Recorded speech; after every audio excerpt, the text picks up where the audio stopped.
what would you have done had you not had the career that you had? What else would you have liked to have done? Well, I wouldn't know, because I've been a musician my whole life, literally. I started singing when I was old enough to talk. I made money for the first time when I was 5 years old singing. I've been in a band my whole life. I've never had any other job. So I really almost can't answer that, but I would have loved to have been a race driver. Hi, I was curious, a little more information on the story behind the lovely lady who inspired Rich Girl. Okay, well, the lady who inspired Rich Girl was a man. So there's your story. It was a guy who had a trust fund, who was completely irresponsible and took a lot of, and he was completely irresponsible. Yes, and it was a guy. And Daryl wrote, "You're a rich boy, you've gone too far, you know it doesn't matter anyway because you can rely on the old man's money." And it was exactly true, and he went, "That ain't gonna work, it'll be girl," and that was it. Throughout your journey, I was just curious, just the level that you've become. How do you deal with the distractions that have come along, along the way, and just keeping yourself and your partner on track, to do what you do?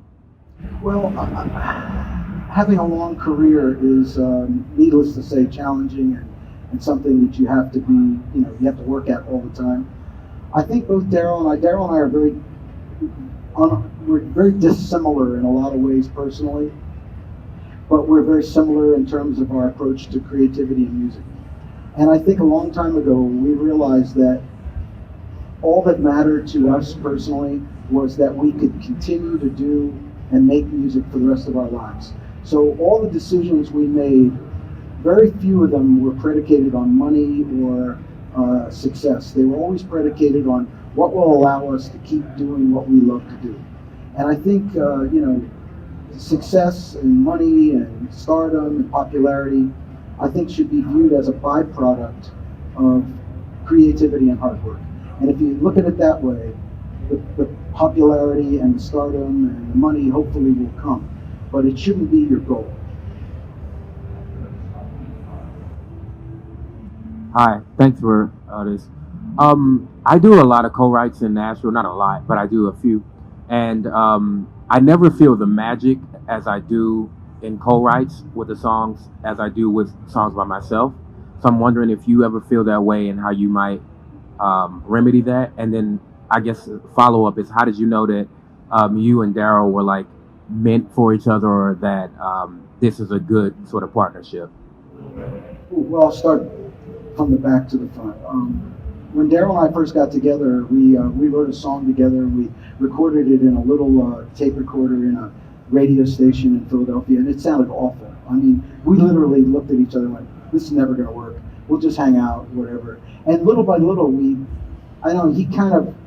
he learned from me, I learned from him, and we kind of pulled this thing together. And it took a long time, so it didn't happen immediately.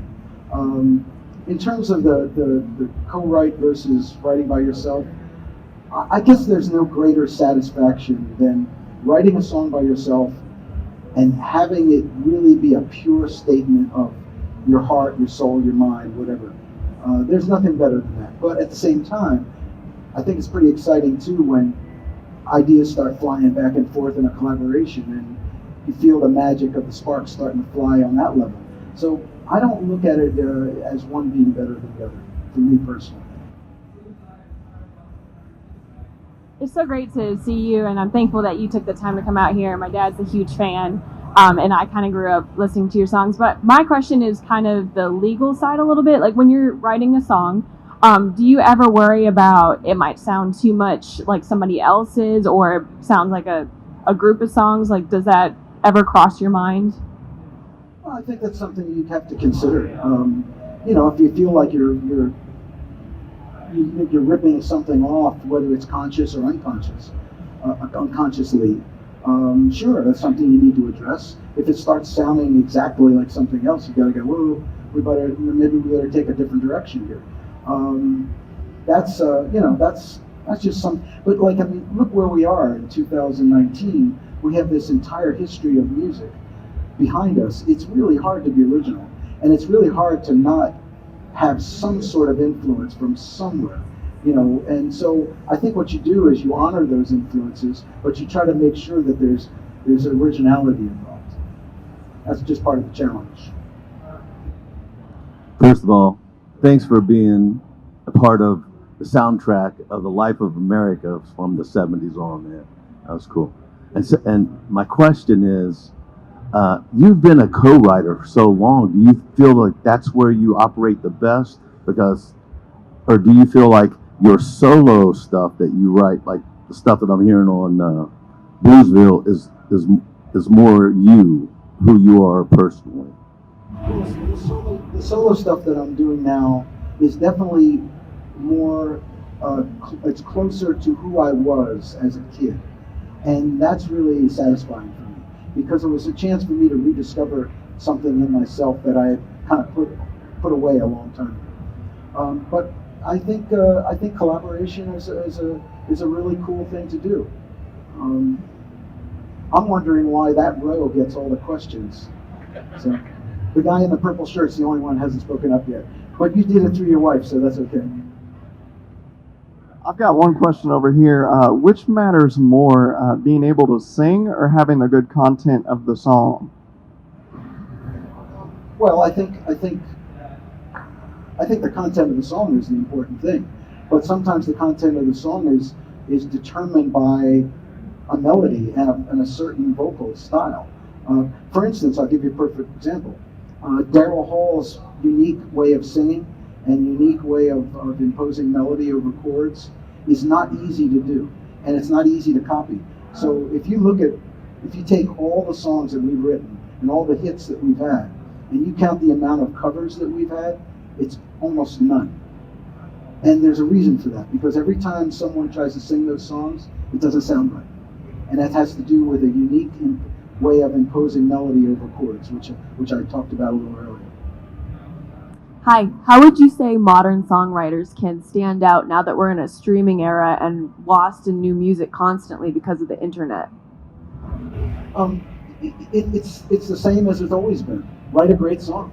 I mean, there's lots of great songs being written. The thing that I find unusual, and the thing that I think is a kind of a trademark of the modern music business, is the songwriter by committee thing, where you have 5 or 6 songwriters on one track.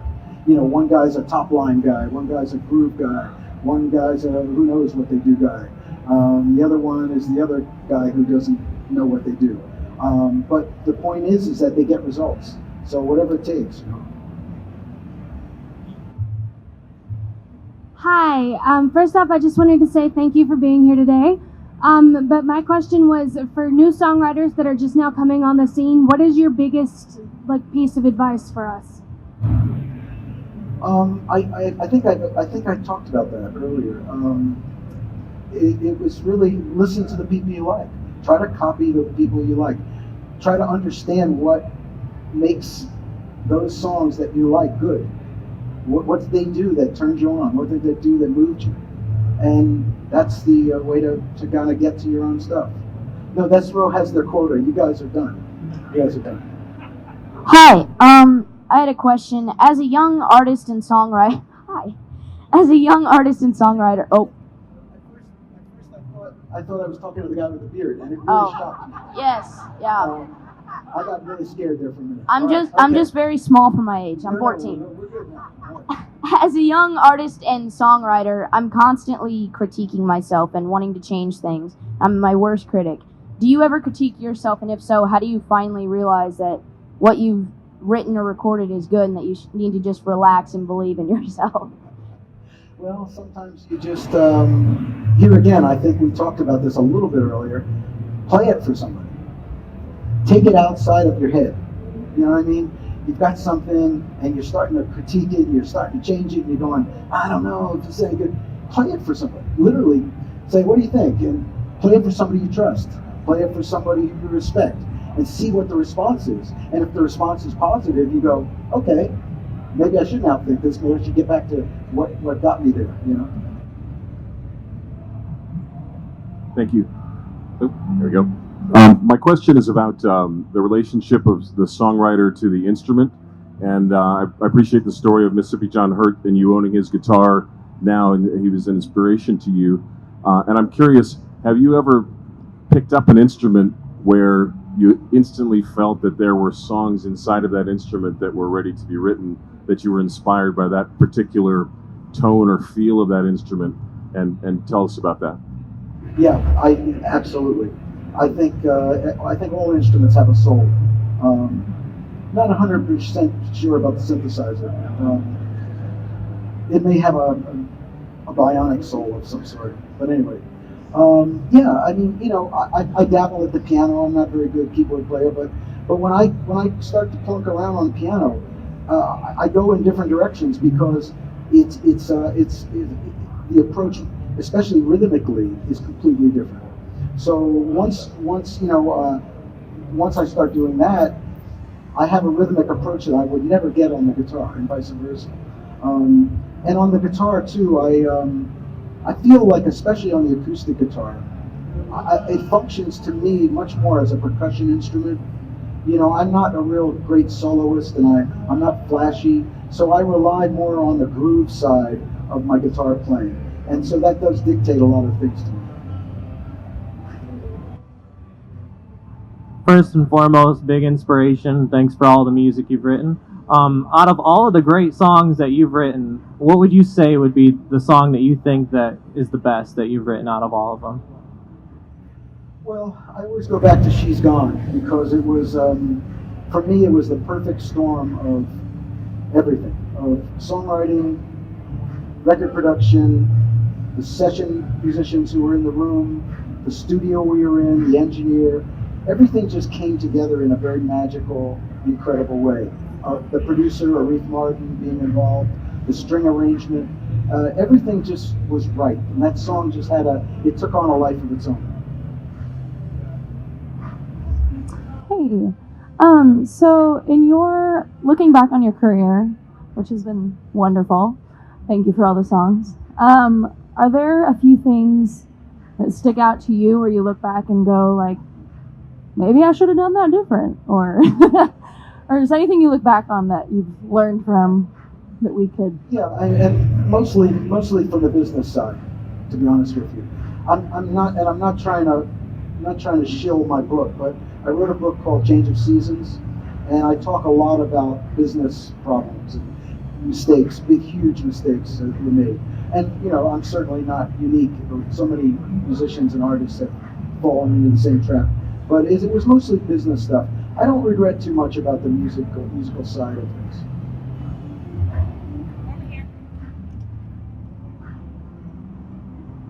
Hi, my name is Sam, and I'm 18.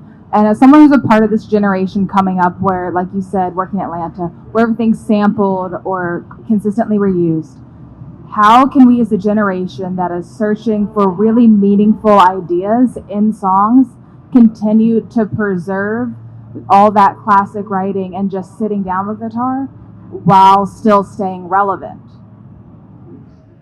Well, I think the relevancy has to do with the lyrical content and the themes that you're dealing with. So just tap into your life. Tap into the life and the things that are meaningful to you today. The things that are around you. The state of the world. Lord knows, if you can't find anything to talk about with the state of our world today, then you're not listening, or you're not. And just open your heart and your mind to your surroundings, because there's certain things that change in the world. Like I said, the state of the world constantly changes, but there's certain things that never change. Emotional purity, the idea of love, it's universal. It never really changes, but it's how you are able to, how you're able to kind of bring that out in your own unique personal way.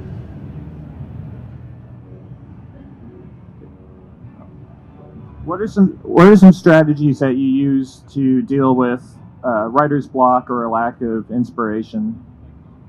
If I'm not feeling it, I just don't do it. I don't force anything.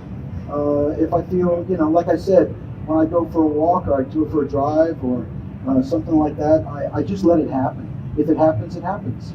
If it doesn't, it doesn't. I really don't feel like you can force creativity. John, over here. Hi, John. Is there a favorite song you've had that you had to go back and rewrite a few times before it was done, that went through some changes until you finally kind of congealed into what it is? Yeah, there's been a number of them. The song Arkansas, which is the title track of that album, I rewrote it about 3 times because I had the idea and I knew it was a great idea and I knew what I wanted to do, but I just wasn't able to get there. And it started with a guitar riff, and I knew the guitar riff was good. So I just kept playing the guitar riff over and over and over. And little by little, I began to sing things. And then I latched onto something that worked, and then I went from there. Hello, I'm over here. John, thanks for your body of work. And man, I got to tell you, brother man, for 71, you look like $1 million. You're really well preserved. When I stopped taking drugs yesterday, everything changed. I know, it did. Bill W. is a good friend too. You've spoken much about the well-turned lyric and the turn of phrase, but I would like to ask you to speak to melodic construction, both for the hook and for in between the hooks. How do you approach the melodic construction of a song, and what makes for good melodic construction? Well, I think melodies are what sets individual writers apart. I mean, there's only certain chords you can use. There's certainly certain grooves that seem to work. It's really, here again, and I think I've said this over and over again, it's how you impose a melody over a set of chords. You know, you can play a 1-4-5 progression, you know, C, F, G, whatever, and there's zillions of ways that you can combine melodic things over those 3 chords. So that's what makes it unique. I think it just has to do with the individual. It has to do the way you hear the world. I can't, I'm sorry, it's not a very good answer. But. Hello, my name is Sam Abasso. It's a pleasure to hear everything that you've been saying today. By the way, we're getting all the young girls instead of you, so don't feel bad, man. We're going to get around to you eventually. My question for you is, how would you advise young artists who are just going into the field of songwriting, how would they go about starting up and really kickstarting their career? Well, here again, like this guy over here asked about collaborating and getting together. I think find your own tribe, find your own group, find your own contemporaries who want to do the same thing you want to do, and see if you can find some kindred spirits and work within that, and then see if that group and that tribe, you know, exponentially expands. That's always a good thing to do. You know, if you come to Nashville and you say, you know, I want to write a song with Shane McAnally. Well, there's a really good chance that's probably not going to happen, at least not now. But if you write a couple really good songs, you might find Shane McAnally calling you and saying, hey, I love what you're doing. I'd like to try to write with you. So I think you just stay within your group and try to, you know, keep working hard, and that's the best thing to do.